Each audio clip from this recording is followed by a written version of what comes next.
ne nag sénégalais yi gannaaw yàlla man yéen laa bàyyil sama bopp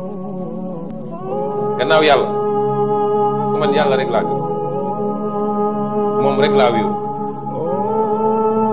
nit laa jaam laa matadi naa comme kenn ku nekk ci ñun waaye yàlla rek laa gëm boolewu ma kooku lenn dendelewu ma kooku lenn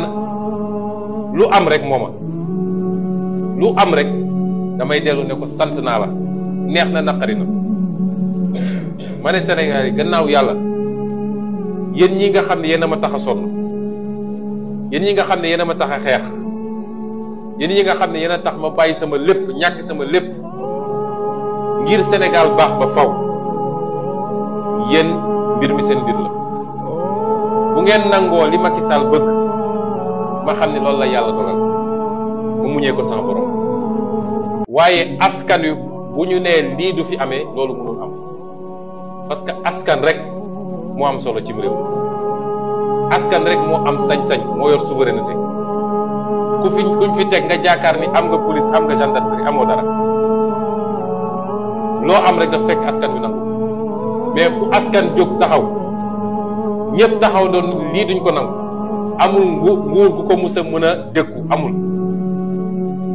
li nga xam ne moo ne woon seen li ñu laloon ba ci début bi te li ko gën a firndeel mooy benn jigéen bu ñuy wax Dior Diagne soxna la ci Antoine Diome bi nga xam ne mooy ministre de l'intérieur dafa am lu mu rëccaloon ci jamono jooju defe naa loolu mu rëccaloon yéen ñëpp gis ngeen mu rëccal ab message boo xam ne da ko doon yónnee keneen daal di juum yónni ko kenn ku ma jege lan la ci wax mooy dossier bi bu leen ko tëj ndax bu ngeen ko tëjee réew mi day tàkk manifestation dina jóge fu ne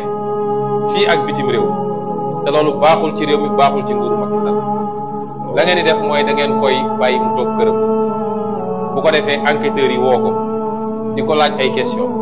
juge bi programmé procès ba nag bu ñëwee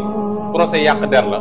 ndaw si ñëw naan fii la ma jaar def na ma lii def na ma laa bu ko defee deram yàqu ci Sénégal yépp dootul mun a taxaw laaj baatu Sénégalais yi lii moo ne woon seen lal seen pexe ñu nas ko lii la ñu wéyale waaye pour def ko il fallait ñu dem ut ñu leen koy defal moo tax su ma déggee ñu ne tànn nañu seeni juge ba noppi